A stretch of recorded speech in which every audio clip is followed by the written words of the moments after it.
Très bien, ben rebonjour à tous. Et puis bravo d'avoir organisé cette matinée sur ce sujet qui nous concerne tous. Et vous savez qu'il y a aujourd'hui un souci autour de l'intégrité scientifique. Et réfléchir à ce qu'est une preuve, ben, ça participe à améliorer l'intégrité scientifique. Alors on a vu dans la première présentation que l'evidence-based medicine jouait une place importante en médecine. On a vu que la statistique jouait une place importante dans l'evidence-based medicine, en particulier l'inférence statistique. Or, aujourd'hui, il y a une crise profonde de l'inférence statistique. Vous savez qu'il y a des papiers dans les plus grandes revues scientifiques qui sont violemment critiques sur le mésusage de la statistique et des tests en recherche biomédicale, en recherche en psychologie, à tort ou à raison, comme on va le voir. Alors du coup, de l'intérêt de revenir aux fondamentaux et de se demander, mais finalement, quand on fait un test statistique, on fait quoi? Alors d'abord, ils viennent d'où? Il semblerait que les premiers tests statistiques aient été réalisés au début du XVIIIe siècle, au moment d'ailleurs où on a commencé à calculer les lois de probabilité des premières variables, comme la loi binomiale. En tout cas, si les historiens ne sont pas complètement d'accord, on retrouve souvent le même questionnement autour de ces premiers tests statistiques, c'est est-ce qu'il y a autant de naissances de garçons que de filles? Puisque vous savez que, à la louche, quand un nouveau-né humain arrive à la vie, il y a des garçons, il y a des filles. Aujourd'hui, c'est un peu plus compliqué, mais grosso modo, le plus souvent, c'est ça. Et puis, on a l'impression qu'il y a autant de filles que de garçons. Sauf que, si on regarde dans le détail, sur 100 naissances, 53 naissances de garçons, il y en a un petit peu plus, mais enfin 53, après tout, il aurait pu en avoir 55, 52 et même 48, 46. On sait bien que si on joue à pile ou face 100 fois, on n'aura pas exactement 50 piles, et donc il peut y avoir des fluctuations.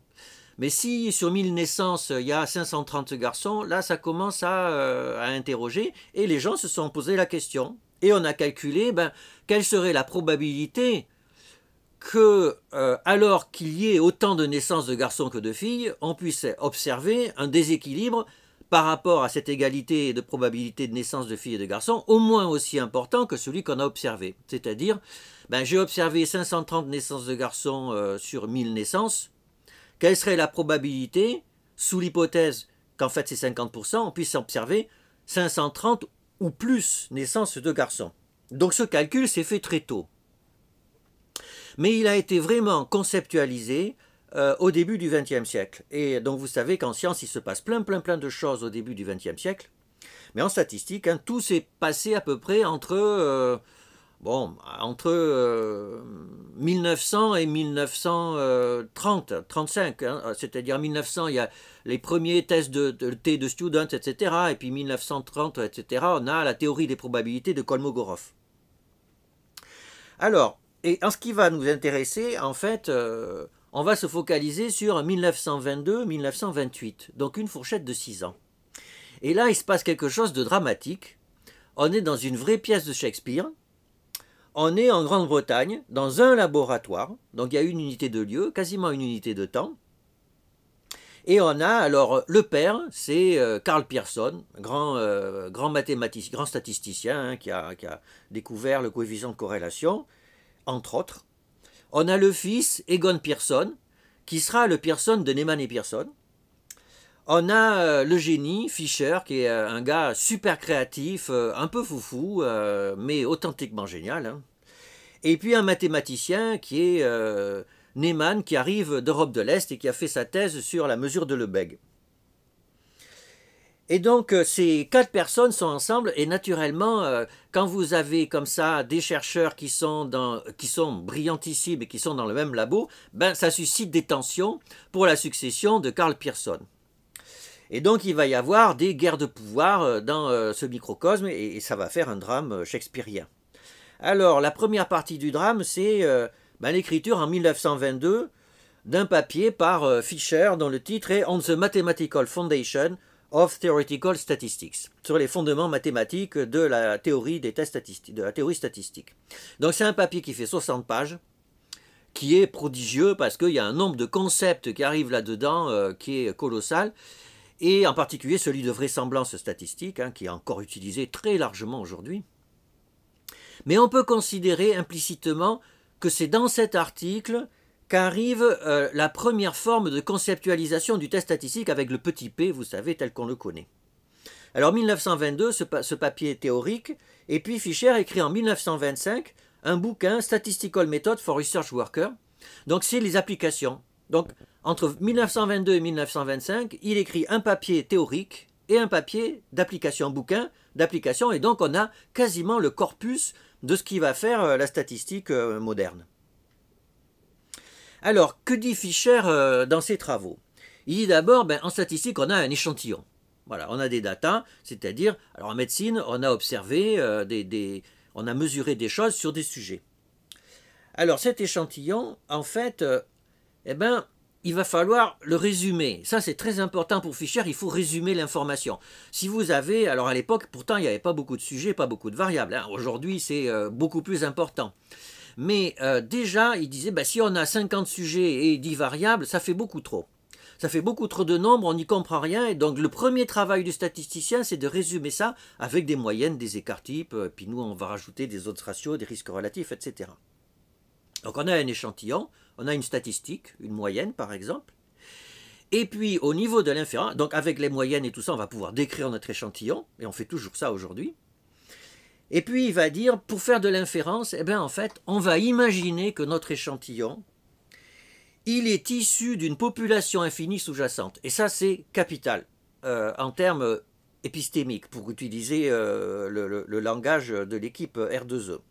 Voilà, ça c'est crucial, c'est-à-dire que quelque part, alors, on voit bien, pour les épidémiologistes, dans l'idéal, c'est qu'on a un échantillon, il est tiré au sort d'une population qui serait la population française, par exemple. Sauf qu'on sait parfaitement bien qu'en pratique, c'est très compliqué. C'est très rare d'avoir un échantillon qui est vraiment tiré au sort d'une population.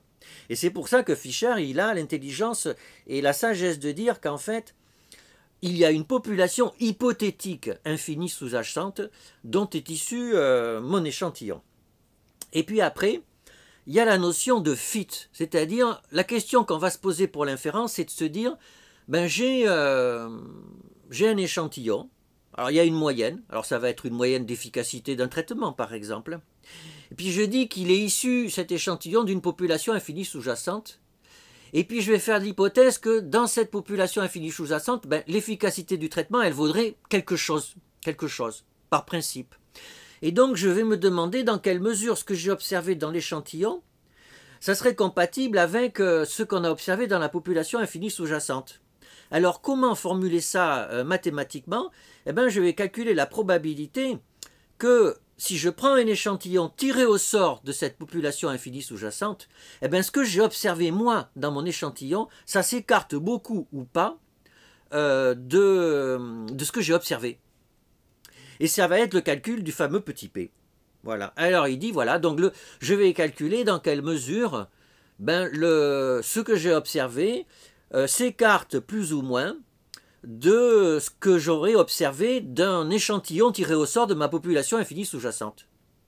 Et si cette probabilité, la probabilité d'un tel écart, elle est très faible, alors je vais dire qu'il est peu probable que mon échantillon soit tiré au sort de la population infinie sous-jacente. Et donc du coup, ce que j'ai observé challenge cette hypothèse, et je vais pouvoir la rejeter. Et il écrit dans le bouquin, après, en 1925, il écrit, alors voilà, quelle probabilité, à partir de quand on va décider que c'est peu probable? Alors il dit, si c'est 20%, ça le fait pas trop. Si c'est 1%, quand même, personne va dire, alors il dit ça, il dit, si c'est 1%, personne va dire quand même que la différence trouvée, elle est raisonnable, elle est compatible avec le hasard. Donc il dit entre 1% et 20%, il y a 5%, c'est pas si mal de prendre ça comme limite. Donc vous voyez, le 5% pour Fisher, c'est vraiment une espèce de bon sens inférentiel, et c'est pas du tout une fixette, on pourrait prendre autre chose. Donc ça c'est l'inférence statistique telle que la pense Fisher. Et en 1928, on a un autre papier qui ce coup-ci est écrit par Neyman et Pearson. Et alors Neyman et Pearson, vont écrire en fait le papier implicitement, c'est un papier de critique du papier de Fischer. Et en termes inférentiels, en fait, Neyman et Pearson, ils disent, d'ailleurs, ils citent jamais Fischer, ce qui est quand même complètement incroyable, hein, alors que le papier de Neyman et Pearson utilise à fond la vraisemblance développée par Fischer quelques années avant, jamais le papier de Fischer n'est cité. On ne ferait pas ça aujourd'hui. Hein. Et donc, ils disent, alors, ben oui, quand on fait un test statistique, oui, alors il y a une hypothèse qu'on essaie de challenger. Sous-entendu, Fischer, il dit ça dans son papier. Oui, mais en fait, alors bien sûr, plus le petit p est petit, plus on va challenger cette hypothèse, et plus on va dire qu'elle n'est pas tenable. Mais sauf qu'en fait, imaginez que le p soit 20%, ben, on ne va pas pouvoir rejeter l'hypothèse. Donc, quelque part, implicitement, on va l'accepter. Mais est-ce que c'est vraiment un problème d'accepter cette hypothèse? Alors, ils prennent l'exemple d'un tribunal. Ils disent, ben, quand il y a un tribunal et qu'il y a un accusé, ben, il y a deux risques. Il y a le risque de condamner un innocent, ou il y a le risque d'acquitter un coupable. Il y a deux risques. Et Fischer, alors il ne cite pas le nom, encore une fois, Fischer, il s'occupe que d'un côté, il ne s'occupe pas de l'autre. Donc l'inférence statistique de Fischer, eh ben, elle est bancale. Voilà. Et donc, en fait, il faut tout reformuler. Il faut tout reconceptualiser. Et il reconceptualise de la façon suivante en disant, ben voilà, il va y avoir pas une hypothèse, mais il va y en avoir deux. Alors, si on prend des médicaments, par exemple, ben, on compare deux médicaments, et la première hypothèse, c'est les deux médicaments ont la même efficacité. PA égale PB. Et puis, il va y avoir une deuxième hypothèse. Alors là, c'est là que c'est difficile, parce que nous, on va avoir envie de dire PA est différent de PB. Non, non, on ne peut pas faire ça immédiatement. On va être obligé de dire, la deuxième hypothèse, c'est ben, la différence d'efficacité, elle vaut 10%. C'est-à-dire, on est obligé de spécifier, dans une autre hypothèse, de combien sont différenciées l'efficacité du traitement A et l'efficacité du traitement B. Donc, on a deux hypothèses, et donc, du coup, on va faire comme un procès. Il y a deux risques, hein, le risque de condamner un innocent, le risque d'acquitter un coupable. Et donc là, c'est si j'ai l'hypothèse H0 et l'hypothèse H1, ben j'ai le risque d'accepter H0 alors que c'est H1 qui est vrai, ou le risque d'accepter H1 alors qu'H0 est vrai. Et ces deux risques, eh ben, nous, Neyman et Pearson, nous allons construire une méthode comportementale parce qu'en fait, on choisit H0 ou on choisit HA, donc c'est un comportement, c'est une inférence comportementale. Et l'objectif, ça va être de construire une méthode comportementale de choix de H0 ou H1 qui minimise les risques que l'on prend. Alors, il y a une infinité de façons de minimiser des variables quand il y en a deux. Ils choisissent une approche qui est respectable, d'ailleurs dont on pourrait discuter la pertinence. Hein. Il y a un des risques qui va être fixé, et puis l'autre risque, eh ben, on va le minimiser. Voilà. Et donc, vous savez que traditionnellement, on fixe le risque de dire que les deux traitements sont différents alors que c'est faux, et on minimise le risque de dire que les deux traitements ont la même efficacité alors que c'est faux. Alors, bien sûr, cette règle de décision, elle est quand même très bizarre parce que, d'accord, il y a une hypothèse où les deux traitements sont égaux, mais l'autre hypothèse, c'est les deux traitements ont une différence d'efficacité de 10%. Alors pourquoi 10%? On aurait pu prendre 20%, 30%, 5%. Ça repose sur quoi ce nombre? Et alors c'est là qu'il y a un résultat fantastique dans le papier. Neyman et Pearson disent, ben en fait, oui, c'est vrai, c'est embêtant de préciser l'hypothèse alternative, mais en fait, dans un grand nombre de cas, eh ben, la règle de décision comportementale, elle ne dépend pas de l'hypothèse alternative. Que vous preniez 10%, 5%, 20% pour l'hypothèse alternative, en fait, la règle de décision, elle sera toujours la même. Et ça, ce n'était pas du tout prévisible. On dit en termes mathématiques que les tests statistiques, tels que développés par Neyman et Pearson, sont uniformément les plus puissants.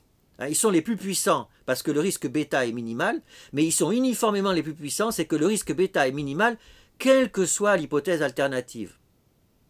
Et donc, du coup, on n'est plus embêté par la spécification de l'hypothèse alternative, sauf si vous voulez calculer le risque que vous prenez en acceptant l'hypothèse nulle, ce qui, bien sûr, va avoir lieu dans les essais thérapeutiques. Donc voilà, un cadre, vous voyez, beaucoup plus formel que proposent Neyman et Pearson, assez élégant, parce que formel, et parce que optimum, et même universellement optimum, puisque c'est uniformément les plus puissants. Donc c'est un papier de statistiques mathématiques extrêmement fort. Alors que le papier de Fisher, contrairement à son titre qui était On the Mathematical Foundation, c'est à moitié formalisé. C'est à moitié formalisé, et ça vient du fait que Neyman était un mathématicien, vraiment, un mathématicien fondamentaliste, alors que Fisher est plus un bricoleur de génie. Alors le truc qui va foutre le bazar partout, c'est que comment on fait des tests de Neyman et Pearson? Eh bien en fait, on calcule un petit p, le petit p que Fisher avait construit, et on le compare à alpha. Et si P est plus petit que alpha, ben on accepte l'hypothèse alternative. Si P est plus grand que alpha, alors on accepte l'hypothèse nulle. Et qu'est-ce qu'on va prendre comme seuil alpha en général? Ben on va prendre 5% que Fisher avait proposé dans son papier. Donc vous voyez, il y a une confusion pragmatique dans la réalisation des tests de Fisher et de Neyman et Pearson, alors que fondamentalement, ça n'a rien à voir. Alors vous me direz, mais pourquoi à la règle de Neyman et Pearson, c'est P plus petit qu'alpha? Ben en fait, parce que Neyman et Pearson utilisent la vraisemblance qui venait du papier de Fisher. Alors, à la suite de ces deux papiers, il y a eu une querelle qui a duré une trentaine d'années sur ben oui, mais alors, quid de Fisher, de Neyman et Pearson, finalement, quel est le test qu'on doit utiliser, etc. Et c'est une querelle d'autant plus forte qu'elle est entre des personnes qui vivent dans le même labo et pour lesquelles il y a des enjeux de pouvoir, de succession de Karl Pearson. Et en fait, d'emblée, on voit que Fisher est sur la défensive. Fisher est sur la défensive parce que, en fait, tout le monde se rend compte que la formulation des tests par Neyman et Pearson, elle est élégante. Elle est élégante, formelle, avec un résultat mathématique fort, qui sont des tests uniformément les plus puissants. Et donc Fisher, il sent que cette élégance mathématique risque d'emporter l'adhésion. Et donc il va se fâcher. Et il dit, alors d'abord, il dit, mais Neyman et Pearson, ils font leur test pour pouvoir qu'il y ait un second risque, qui est le risque d'accepter l'hypothèse nulle, c'est-à-dire le risque de dire que, en fait, les deux traitements ont la même efficacité. Mais il dit, c'est absurde. C'est absurde, ce risque, en fait, on peut jamais, il n'est pas intéressant scientifiquement. Si on accepte l'hypothèse nulle, ben, c'est peut-être qu'on a mal travaillé aussi. Donc la question du risque ne se pose pas. Et puis il dit, mais de toute façon, en fait, oui, Neyman et Pearson, c'est élégant mathématiquement, mais dans la vraie vie, on s'en fout. Dans la vraie vie, c'est le bazar expérimental, c'est beaucoup plus compliqué. Et on ne doit pas se satisfaire d'une règle pure mathématique pour prendre des décisions dans des domaines comme la biologie, puisque c'était un labo d'agronomie dans lequel ils travaillaient tous. En biologie, c'est compliqué, on ne peut pas se satisfaire de règles qui sont carrées. Alors, et derrière cette querelle, il va y avoir une espèce de pitch pour nommer la tension fondamentale entre l'approche de Fisher et de Neyman et Pearson. C'est que Fisher ferait une inférence inductive, inductive inference, alors que Neyman et Pearson s'occuperaient d'une inductive behavior. Alors on va voir tout à l'heure dans quelle mesure, d'abord, est-ce qu'un comportement inductif, ça a réellement un sens? Je ne suis pas sûr. Est-ce que Fisher, c'est vraiment de l'induction? Alors, il faut savoir que chez les philosophes, enfin en tout cas de ce que j'en ai lu, c'est pas si clair que ça, ce que c'est que l'induction. Il y a eu plein de travaux pour essayer de le définir, c'est un peu un serpent de mer, et quand on regarde les textes à droite et à gauche, la définition n'est pas complètement consensuelle, même si le plus souvent, on passe du particulier au général. C'est-à-dire que l'induction, je vois qu'il y a un signe blanc, deux signes blancs, enfin le signe l'oiseau, le gros oiseau, en général les signes sont blancs, et donc je vais dire les signes sont blancs. Voilà. Et alors, est-ce que Fisher, c'est vraiment ça? Un petit peu, puisqu'en fait, vous voyez, on part d'un échantillon, et puis on va se prononcer sur l'adéquation entre cet échantillon et ce qui se passe dans une population infinie hypothétique sous-jacente. Et population hypothétique infinie sous-jacente, c'est de la généralisation. On passe du particulier au général. Et donc, quelque part, c'est vrai que l'inférence de Fisher est une inférence de type inductif Ce que Neyman et Pearson ont profondément critiqué, en particulier Neyman. Egon Pearson a peu participé à cette querelle. Alors, que s'est-il passé après? Mais que s'est-il passé après? Eh bien, il y a eu l'écriture de manuels de statistiques, parce qu'au cours du XXe siècle, plein de gens ont fait des statistiques, et aujourd'hui, il y a des tests statistiques partout, comme vous le savez. Et donc, les gens apprennent des statistiques à partir de manuels. Et les manuels sont écrits par des statisticiens qui sont plutôt des mathématiciens. Et donc, très vite, et ça on s'en rend compte, c'est très intéressant quand on regarde, quand on achète les éditions des vieux manuels de statistiques. Il y a le Snedeker et Cochrane, dont le premier tome a été écrit pendant les années 1930 et le dernier autour des années 90. Il y a eu 8 éditions, et quand on regarde l'évolution de la présentation des tests statistiques dans le Snedeker et Cochrane, c'est très intéressant. Il y a eu des papiers écrits là-dessus d'ailleurs, au début, c'est Fischer, voilà, et puis ça prend un petit paragraphe, et puis à la fin, on présente l'hypothèse nulle, l'hypothèse alternative, et on voit qu'on est quand même un petit peu embêté pour parler de tout ça. Donc, les manuels de statistiques ont voté pour l'approche de Neyman et Pearson. Voilà. Le problème, donc avec H0, HA, alpha, bêta, etc., et des tests uniformément les plus puissants. Le problème, c'est que, dans la réalité, c'est pas ça qui rend service aux gens. Et sauf exception. Exception notamment pour l'évaluation des médicaments et pour l'obtention d'une autorisation de mise sur le marché. C'est-à-dire qu'en général, quand l'expérimentateur en biologie, en médecine, en psychologie veut faire un test statistique, en fait, c'est pas pour qu'il y ait un comportement à l'issue. C'est vraiment pour se demander dans quelle mesure ce que j'ai trouvé est compatible avec une hypothèse que j'ai fixée. D'ailleurs, les gens ne réalisent pas que cette hypothèse, elle correspond à une population infinie sous-jacente hypothétique. Et alors vous me direz, oui, mais bon, est-ce que c'est grave? En pratique, ouais, c'est grave. En particulier parce que, et ça c'est une question pratique de la vie de tous les jours, si vous avez un petit p à 0,048 ou à 0,052, est-ce que c'est très différent ou est-ce que finalement c'est pareil? Et pour la plupart des gens qui font des tests statistiques au quotidien, c'est pareil. Il suffirait qu'il y ait un sujet qui change et on passerait de 0,052 à 0,048.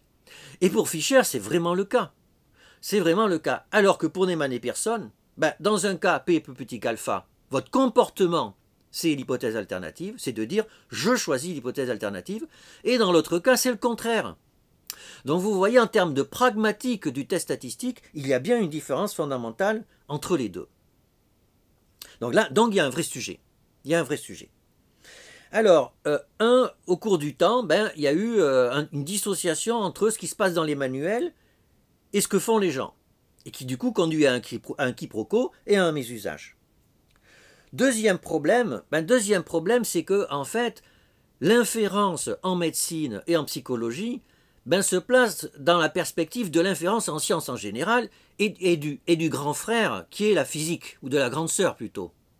C'est-à-dire, vous savez que dans le monde de la science, la physique, c'est la reine des sciences.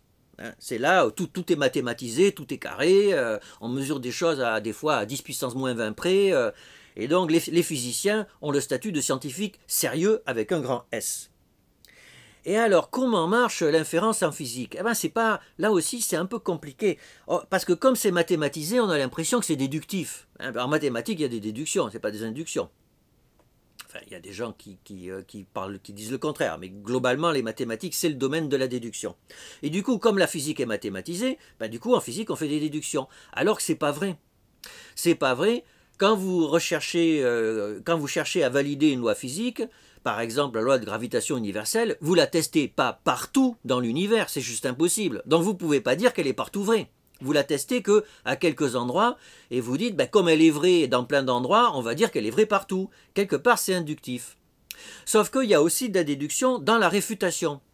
C'est-à-dire qu'il suffit qu'il y ait une expérience, ou quelques-unes, qui montrent que la loi est fausse, pour dire qu'elle est fausse. Vous voyez? Si c'est faux sur quelques exemples, ou en principe au moins un, alors je peux réfuter la loi et dire que la loi est fausse. Et ça, quelque part, c'est déductif. Et ça fascine. La réfutabilité, la réfutation fascine le scientifique parce que tout d'un coup, on dit « j'ai trouvé c'est faux. Donc quelque part, on ne peut pas dire que c'est vrai, mais on peut dire que c'est faux, et on peut le dire avec force. Et c'est là que les biologistes vont être mal à l'aise.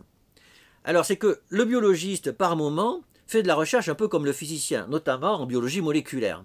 Et donc, alors même si ce n'est pas mathématisé, il y a un langage pseudo-formel ou quasi-formel, hein, avec des acronymes, là, les gènes, etc. Et on va dire, on a trouvé que dans la réplication de l'ADN, il y a des paires de bases qui se recombinent, etc. Il y a une règle. Voilà. Et cette règle, elle est vraie. Et puis par moment, on est obligé de faire appel à la statistique. Et en particulier en médecine, comme on a vu dans la présentation tout à l'heure. Et là, on va avoir envie de dire la même chose. Par exemple, on va avoir envie de dire l'homéopathie, ça ne marche pas. Et on va avoir envie de le dire d'autant plus fort qu'il y a des homéopathes qui disent moi j'ai guéri des patients. Et il y a des patients qui disent oui, moi j'ai été guéri par l'homéopathie. Et donc, qu'est-ce qu'on va faire? On va faire un essai randomisé versus placebo. Et puis, on va dire, le P vaut 20%, donc j'accepte l'hypothèse nulle, donc l'homéopathie ne marche pas. Vous voyez, on a un énoncé déductif de réfutation, comme le font les physiciens.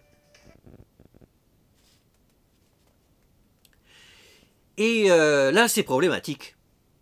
C'est problématique parce qu'on l'a vu, l'inférence statistique, ça ne marche pas comme ça. Ça ne marche pas sous forme de déduction, ça marche sous forme d'induction. Mais alors du coup, qu'est-ce qu'une réfutation qui repose sur de l'induction? Alors quand on rentre dans le détail de cet essai randomisé, en fait c'est très particulier. C'est très particulier, c'est que...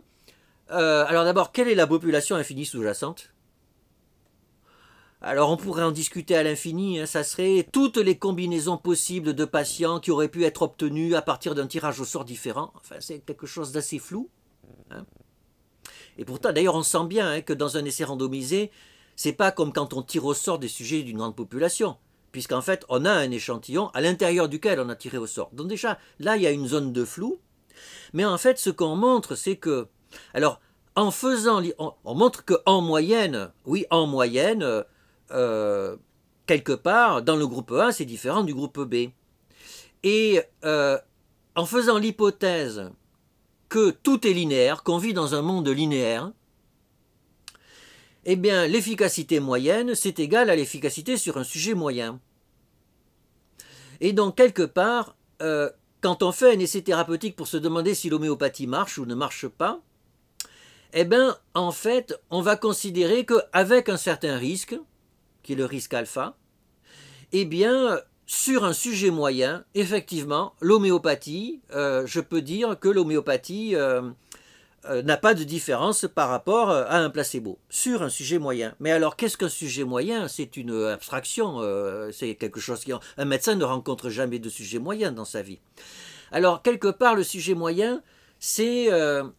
vous savez, dans un essai randomisé, on compare l'efficacité, mais on va regarder si, dans le groupe des vieux ou des jeunes, si le médicament est aussi efficace chez les femmes, les hommes, les très malades, les moins malades, ceux qui sont hypertendus, etc., etc. Et si on voit que, en fait, le médicament n'a pas... l'efficacité du médicament correspond à cette valeur chez un vieux qui est très malade, hypertendu et qui est un homme, et bien en fait, c'est comme si on faisait une inférence sur un bonhomme Lego. Vous voyez, un bonhomme ou un bonhomme Minecraft, un bonhomme qui est construit avec des gros pixels. Et ces gros pixels, ça correspond aux variables qui conditionnent l'estimation de la différence d'effet entre les deux traitements. C'est-à-dire, c'est un bonhomme qui a en moyenne 60 ans, c'est un homme qui a un syndrome métabolique. Eh bien, pour ce bonhomme-là, alors je sais que la statine va être efficace. Par contre, pour un bonhomme qui est plus jeune, qui n'est pas hypertendu, etc., la statine n'a pas d'intérêt. Et donc, on va, quelque part, l'inférence statistique porte sur des sujets qui sont des sujets abstraits, mais qui vont aider le médecin à se projeter dans sa prescription. Et c'est là qu'on arrive aux fondamentaux de l'évidence-based médecine, c'est qu'on a vu que, en fait, en réalité, quand on prescrit un traitement, on le prescrit à un sujet précis. à un sujet qui est là. Et donc, en principe, oui, le savoir statistique va nous aider, mais je dois aussi me poser la question, est-ce que ce sujet singulier qui est en face de moi, je peux vraiment y appliquer ce que la loi statistique me suggère de faire? Et puis il y a le troisième point qui est le souhait du patient, bien entendu. Donc naturellement qu'on devrait avoir les trois, et pourtant ce qui s'est passé, sociologiquement, c'est que la preuve statistique l'a emporté sur les deux autres. Pourquoi ça? Ça a été dit aussi par Amélie dans l'introduction, parce que d'un côté, l'essai randomisé a été très utile pour permettre de lutter contre les conflits d'intérêts inhérents à l'évaluation des médicaments qui sont réalisés par des firmes pharmaceutiques qui vont gagner de l'argent avec. Après, il s'est passé aussi quelque chose d'assez subtil, c'est que associé au patient qu'on a en face de nous, un sujet moyen, c'est un mécanisme de défense pour certains médecins. Ça permet de ne plus voir qu'en face de nous, on a un sujet en souffrance qui a peur de mourir et que nous, ça nous fait peur aussi, cette souffrance et cette peur de mourir parce que ça nous renvoie à la nôtre aussi et que c'est pas forcément, surtout quand on a 15 minutes par patient, c'est dur de rentrer là-dedans sans arrêt et le fait de tout d'un coup plaquer sur ce sujet un patient, un Lego ou un bonhomme Minecraft, ça sécurise le médecin et ça lui permet d'avoir un discours d'autorité et de dire je vais vous proposer un traitement qui est efficace parce que les essais thérapeutiques ont prouvé que c'était efficace, mais ce qu'on ne dit pas c'est que c'est efficace en moyenne, c'est pas forcément efficace sur le monsieur que j'ai en face de moi ou la dame, et d'ailleurs tout le monde le sait, les médecins nous prescrivent des traitements dont on a prouvé l'efficacité, mais qui parfois ne marchent pas. Alors c'est curieux, si on a prouvé l'efficacité, pourquoi parfois il ne marche pas? Et puis le troisième point, c'est le New Public Management, et ça a été dit aussi dans la présentation précédente, c'est que le monde de l'administration, à partir des années 90, s'est saisi quelque part du paradigme qui avait été proposé par l'Evidence-Based Medicine, c'est-à-dire de rationaliser le management, et de le rationaliser avec des outils qui sont proches des outils qui utilisent la statistique et la randomisation. Et comme en plus, dans le monde de la médecine, comme vous l'avez remarqué, l'administration a pris le pas sur le pouvoir médical à partir des années 90, le fait de singulariser la prescription, qui relevait, qui magnifiait le choix du médecin, a été euphémisé à l'avantage de la décision statistique. Voilà, alors pour conclure, du coup on est aujourd'hui en tension. En fait, qu'est-ce qu'on peut dire quand on fait un test statistique? On observe un échantillon et revenons aux fondamentaux de Fischer, cet échantillon, on se doute bien que si j'en avais pris un autre, le résultat serait un peu différent. On parle de là de fluctuations d'échantillonnage possibles. Voilà. Et que, ça serait bien d'avoir une idée des fluctuations d'échantillonnage. Dans quelle mesure ce que je vais dire pourrait dépendre des fluctuations d'échantillonnage? Et donc le petit p va me dire ça. Mais bien sûr que ma conclusion, elle ne va pas relever que de l'influence possible des fluctuations d'échantillonnage. Ma conclusion en tant que scientifique, elle va reposer sur la force de l'hypothèse que j'avais formulée, sur la plausibilité mécanistique de ce que je teste. Et d'ailleurs, ça pose la question à propos de la preuve, c'est quelle doit être la place du mécanisme, de la plausibilité biologique de ce que j'affirme dans la force de la preuve. Et aujourd'hui, c'est particulièrement sensible puisqu'il y a à peu près chaque mois, à l'Europe et à la Commission de transparence qui décide des remboursements des médicaments en France, un anticancéreux qui est autorisé et remboursé avec un essai sans bras contrôle, juste sur une cohorte de patients.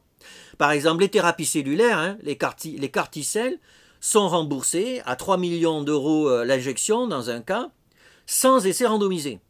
Juste parce que, en principe, le mécanisme d'action est tellement convaincant qu'on accepte l'efficacité du produit. Donc on voit que ça percute de plein fouet la notion d'evidence-based medicine. Et là, il y a une véritable réflexion de fond à avoir sur Ben, dans quelle mesure la biologie, à elle seule, peut permettre de décider de soigner des gens d'une certaine façon?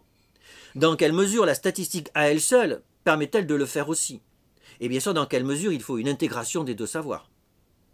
Et ça, nous le savons tous parce que s'il y avait un essai thérapeutique randomisé qui montrait que l'homéopathie marche, eh bien, néanmoins, la plupart des médecins seraient toujours convaincus que l'homéopathie ne marche pas. Et d'ailleurs, ça avait été le cas dans un article publié au début des années 2000 dans une grande revue. Il y avait une méta-analyse des granules 30CH dans l'asthme sévère, donc avec des granules homéopathiques. La méta-analyse était positive, vraisemblablement pour des problèmes de biais de publication, mais ça c'est une autre histoire, et les auteurs anglais concluaient à la fin où l'homéopathie marche, ou les essais thérapeutiques ne marchent pas. Donc voilà, donc la question de la preuve en médecine et de la preuve en thérapeutique, la réflexion qu'on doit avoir doit être au niveau de l'intégration d'une induction statistique telle que formulée par Fischer, avec la question de la plausibilité de l'effet.